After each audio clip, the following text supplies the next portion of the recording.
konsultasi seputar Islam, ngaji kitab akidah, tafsir Al-Quran, fikih, hadits, dan sirah nabawiyah. Abu Yusuf Ubaid Bima Official bersama menebar kebaikan, tauhid, dan sunnah. Jangan lupa subscribe, like, dan share. Assalamualaikum warahmatullahi wabarakatuh.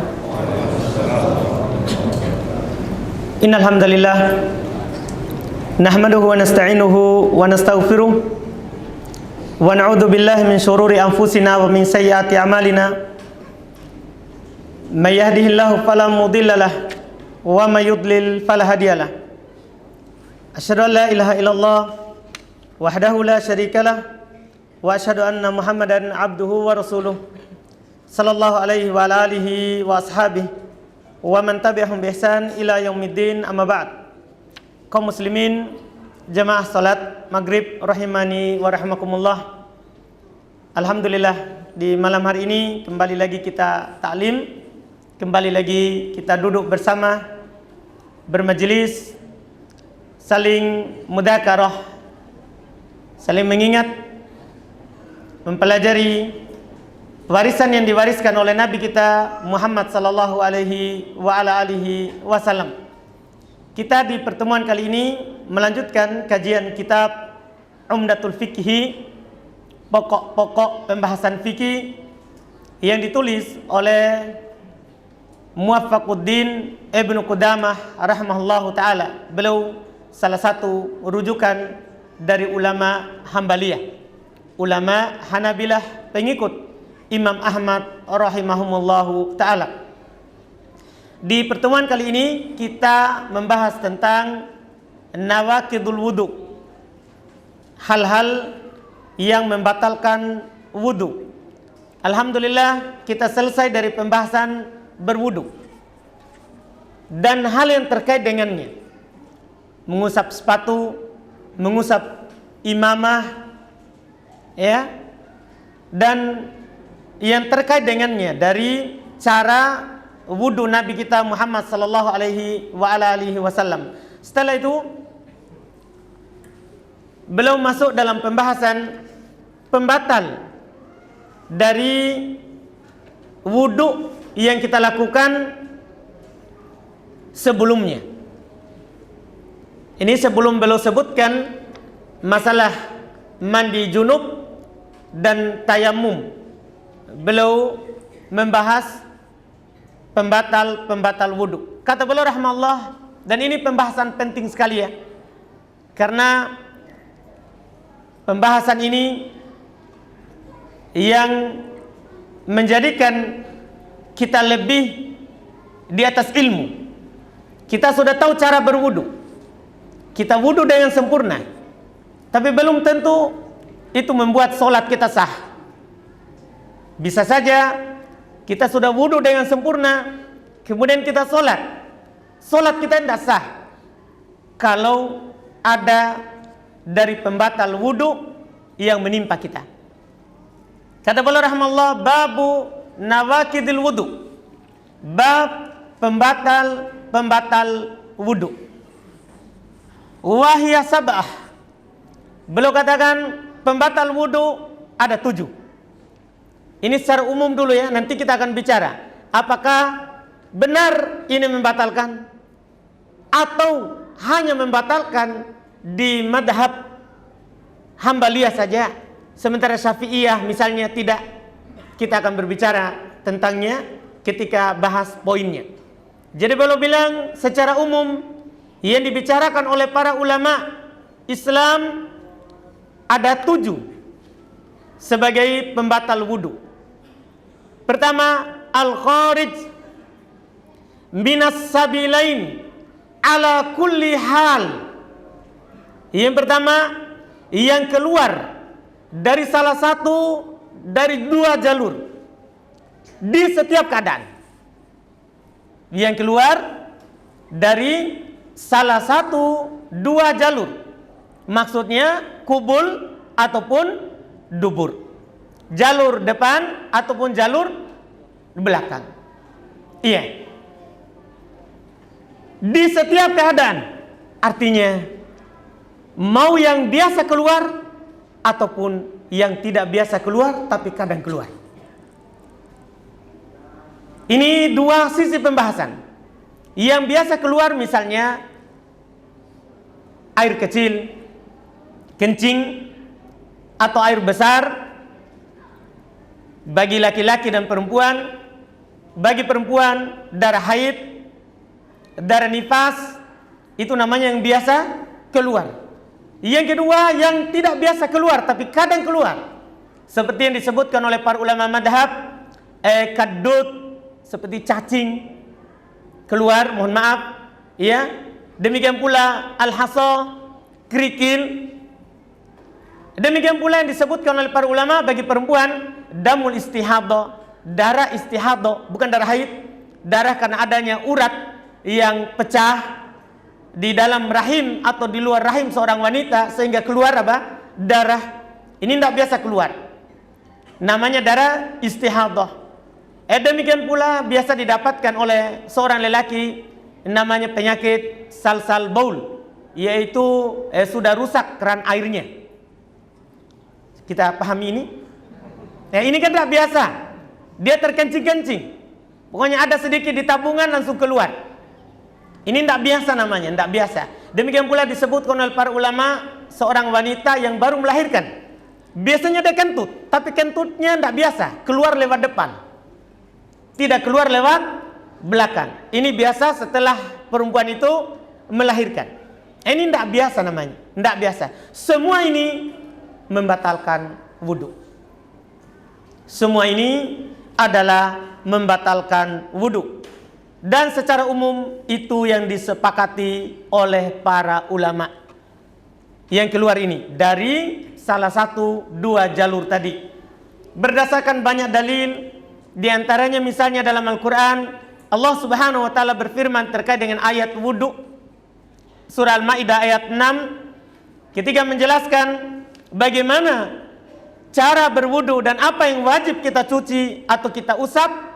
Di antara yang disebutkan ketika menyebutkan pembatal wudu, au jaa ahadum minkum minal ghaid, atau kalian baru saja kembali dari ghaid, buang air. Dari buang air, apakah air besar ataupun air kecil. Demikian pula hadis Nabi yang diriwayatkan oleh Al-Imam Al-Bukhari rahimahullah di bab tentang wudu dalam sahih beliau, bahwa Nabi SAW bersabda, la tuqbalu solatun, ya, la tuqbalu solatu man ahdatha, tidak akan diterima solat orang yang berhadas. Hadas itu buang air kecil atau air besar. Hatta yatawaddo, sampai dia berwudu.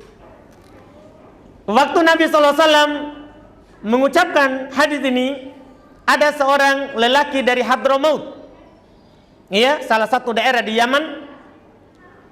Dia bertanya kepada Nabi SAW, atau bertanya kepada Abu Hurairah radhiyallahu ta'ala anhu.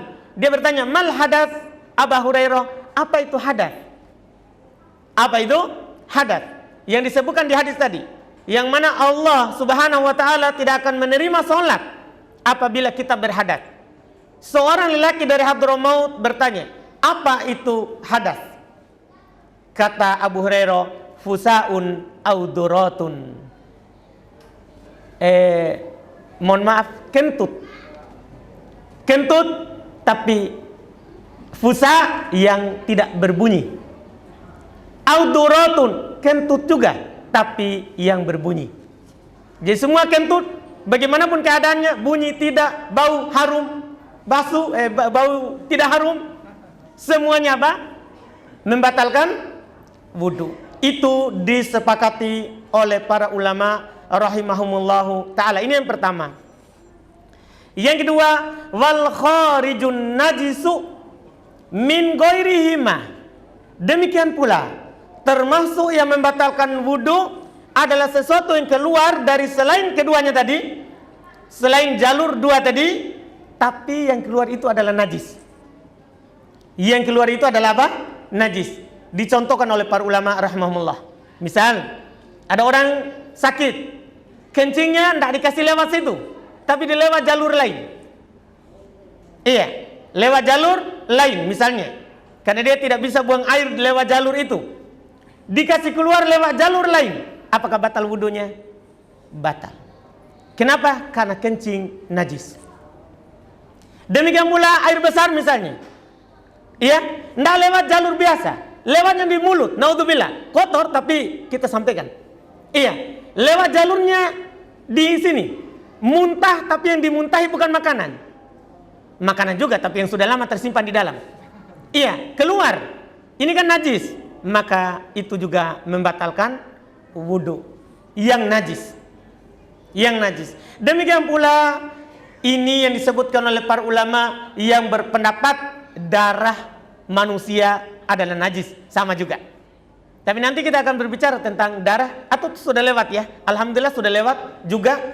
Penulis singgung bahwa darah manusia itu diperselisihkan oleh para ulama, apakah najis atau tidak. Yang mana yang dipegang oleh para ulama mayoritas darah manusia tidak najis. Tapi kita berpegang sekarang misalnya, kita pegang misalnya di ulama yang berpendapat darah manusia adalah najis. Berarti kalau keluar itu membatalkan wudu. Bagi yang berpendapat darah itu adalah apa? Najis. Tapi saya sudah tegaskan di pertemuan kita yang dulu bahwa darah manusia itu tidak najis. Dalilnya dulu saya sudah sebutkan, ada sahabat yang kena tombak, kena pedang, senjata alat perang, waktu perang Uhud, Nabi SAW bawa ke masjid, darahnya mengalir. Seandainya darah manusia najis, Nabi SAW tidak akan membawa ke mana? Ke masjid. Makanya kita kuatkan dulu bahwa darah manusia tidak najis. Jadi kalau ada yang keluar, tidak membatalkan. Tidak membatalkan wudu. Kemudian kata beliau rahimahullah, idza fahusya, kalau yang keluar itu adalah membuat jijik dan banyak, karena yang sedikit itu dimaafkan. Yang sedikit itu dimaafkan. Ini yang kedua, termasuk yang membatalkan wudu. Kemudian yang ketiga, wazawalul akli. Demikian pula di antara hal yang membatalkan wudu adalah hilangnya akal. Illan naum al-yasir jalisan au qa'iman, kecuali tidur yang sedikit dalam keadaan duduk ataupun berdiri. Artinya sekarang pembahasan kita yang belum ingin isyaratkan bahwa orang yang hilang akal itu membatalkan wudu. Dan perlu kita ketahui, yang hilang akal ada beberapa pengaruh. Pertama, bil junun, karena gila. Yang kedua, karena mabuk. Yang ketiga, karena pingsan. Tiga ini disepakati oleh para ulama batal wudu. Tidak ada perselisihan. Saya ulangi, hilang akal itu ada sebabnya. Hilang akal, pertama karena gila. Kedua karena apa tadi? Mabuk. Bukan mabuk kendaraan, mabuk minum khamar. Iya. Yang ketiga karena apa? Pingsan. Tiga ini disepakati oleh para ulama membatalkan wudu. Membatalkan wudu. Yang keempat karena tidur. Ini yang keempat. Karena tidur. Tidur para ulama berselisih pendapat. Apakah membatalkan wudu atau tidak?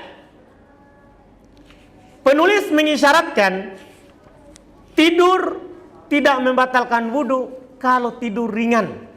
Maksudnya tidur ringan itu bagaimana? Tidur dalam keadaan duduk ataupun dalam keadaan berdiri. Ada orang lagi sholat, tertidur, berdiri, tidak batal wudunya.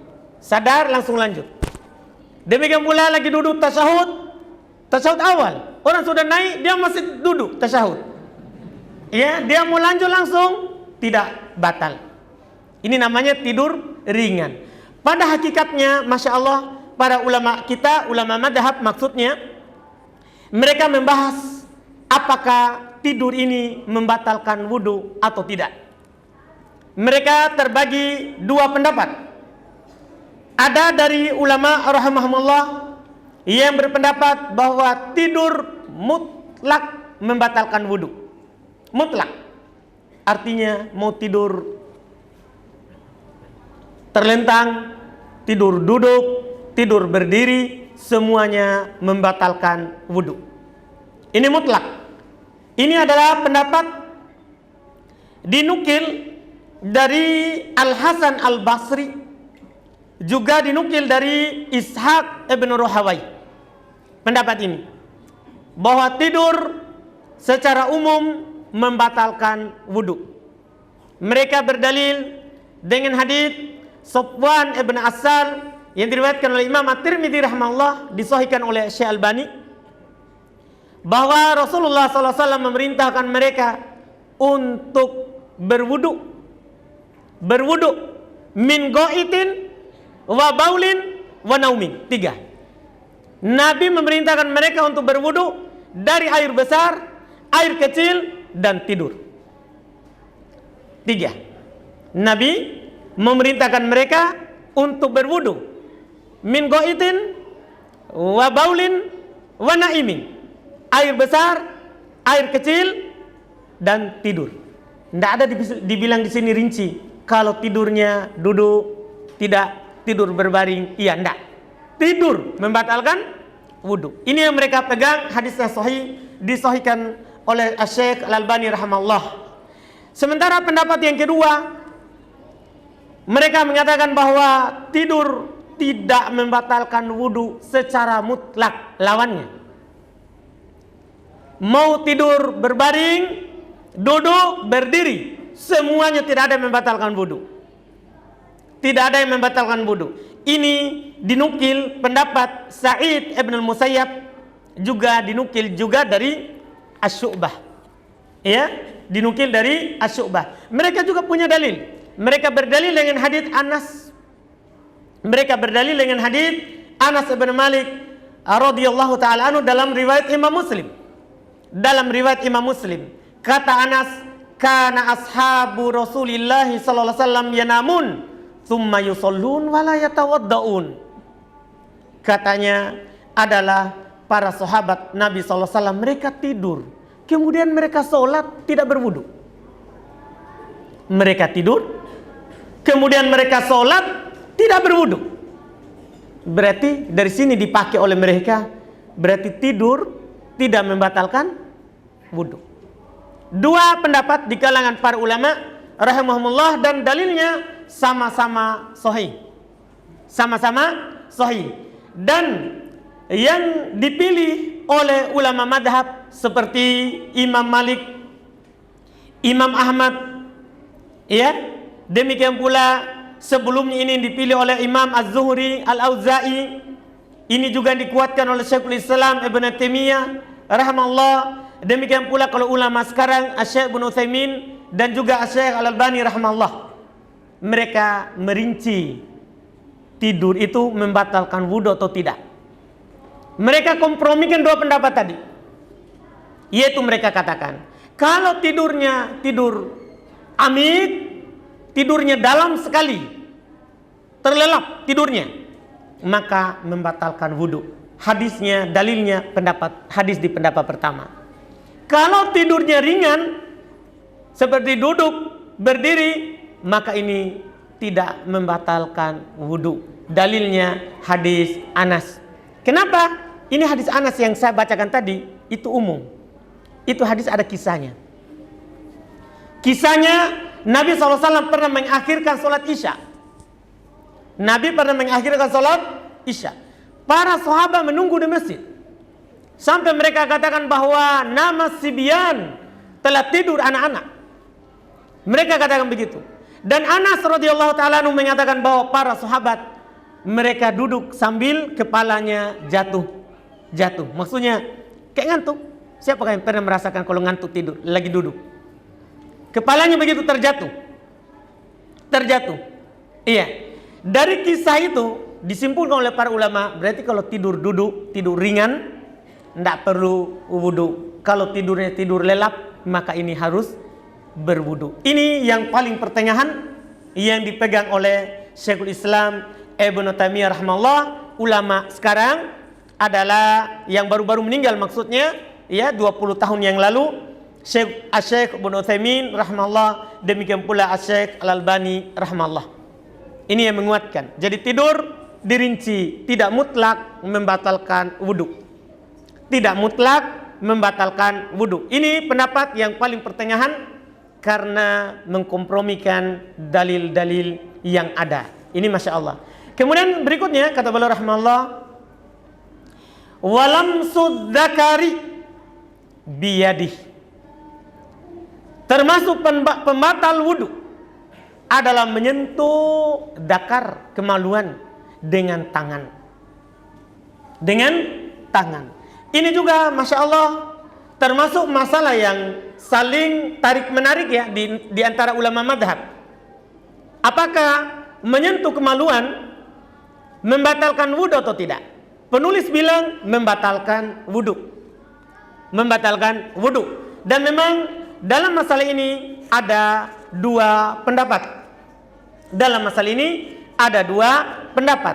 Pendapat pertama mereka mengatakan menyentuh kemaluan membatalkan wudu. Berdalil dengan hadis yang diriwayatkan oleh Imam Abu Daud rahimahullah. Demikian pula Imam An-Nasa'i, Ibnu Majah, dan disahihkan oleh Syekh Albani. Katanya Nabi SAW bersabda, man massa dzakarahu falyatawaddo. Siapa menyentuh kemaluannya, maka hendaklah dia berwudu. Hadis ini menunjukkan bahwa siapa saja, apakah dia sentuh dengan syahwat atau dia sentuh tanpa syahwat, batal wudunya. Batal wudunya. Ini dalilnya. Ini pendapat adalah pendapat dari Imam Malik, demikian pula Imam Syafi'i rahimahullah. Jadi pendapat Imam Syafi'i, demikian pula Imam Malik, ya, dan Imam Ahmad juga, bahkan 3 ulama madhab, mereka mengatakan bahwa menyentuh kemaluan membatalkan wudu. Jadi misalnya kita berwudu, setelah wudu tersentuh dengan tangan, maka batal, harus diulang. Apa dalilnya? Hadis yang barusan kami baca. Sementara ulama lain seperti Abu Hanifah rahimahullah, karena ada 4 ulama madhab, 3 membatalkan. Abu Hanifah mengatakan tidak membatalkan wudu. Menyentuh kemaluan tidak membatalkan wudu. Beliau juga punya dalil. Beliau berdalil dengan hadis riwayat Imam Ahmad dan Ashabus Sunan, maksudnya Abu Daud, An-Nasa'i, At-Tirmidzi, dan Ibnu Majah. 5 orang dengan Imam Ahmad. Dan disahihkan oleh Syekh Albani rahimahullahu taala dalam Sunan Abu Daud, bahwa Nabi SAW pernah ditanya, bagaimana dengan seorang sedang sholat, dia tidak sengaja menyentuh kemaluannya. Dia menyentuh kemaluannya. Kata sahabat itu dalam pertanyaan, a'alaihil wudu, apakah wajib baginya untuk berwudu karena dia telah menyentuh kemaluannya?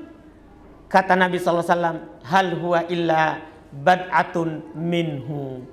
Itu tiada lain hanyalah anggota tubuhnya. Artinya seperti antum sentuh tangan, kepala, badan, tidak membatalkan wudu, demikian pula yang itu juga anggota badan. Betul nggak itu? Anggota badan kan? Iya. Maka kali ini alhamdulillah. Iya. Berarti jamaah lagi sadar ya. Iya. Baik, jadi Nabi bilang begitu. Artinya dari hadis ini tidak membatalkan wudu. Tidak membatalkan wudu. Ini dua pendapat. Sama-sama kuat hadisnya. Sekarang apa yang benar? Apa yang sahih? Karena hadisnya sama-sama sahih, maka Syekhul Islam Ibnu Taimiyah, demikian pula Syekh Ibnu Utsaimin rahimallahu taala mengambil jalan tengah. Dia kompromikan tadi. Bagaimana komprominya? Yaitu katanya, siapa yang menyentuh kemaluannya setelah berwudu, sunnah baginya berwudu, tidak wajib. Kenapa tidak wajib? Dan kenapa kita katakan sunnah? Kita katakan sunnah karena Nabi bilang berwudu. Kita katakan tidak wajib karena Nabi bilang itu hanya anggota badanmu. Jadi dikompromikan. Ini yang paling pertengahannya karena beramal dengan dua hadis. Iya kan? Kalau kita berwudu berarti kita beramal dengan hadis pertama. Iya kan? Begitu. Kalau juga kita setelahnya anggaplah tidak berwudu saja, tidak berwudu. Tidak berwudu kita tinggalkan berarti. Tapi kalau kita berwudu, amalkan yang kedua, amalkan juga yang pertama. Ini yang paling bagus dalam masalah ini, Masya Allah, terkait dengan menyentuh kemaluan. Demikian pula perempuannya, kita berbicara laki-laki karena mereka yang sering pegang. Maksudnya yang pegang kalau kencing, mohon maaf. Iya, karena mereka biasa pegang kalau apa? Kencing. Kalau perempuan kan jarang pegang. Tapi para ulama membahas, demikian juga perempuan. Sama hukumnya dalam hal ini. Hukumnya dalam hal ini, kalau dia menyentuhnya, maka tidak membatalkan wudhu. Karena sebenarnya setelah itu masalah menyentuh perempuan juga butuh mungkin diuraikan dengan jelas karena banyaknya perbedaan yang ada di masyarakat juga. Alhamdulillah. Kita akhirkan insya Allah menyentuh perempuan apakah membatalkan wudhu atau tidak, insya Allah di pertemuan akan datang. Alhamdulillah.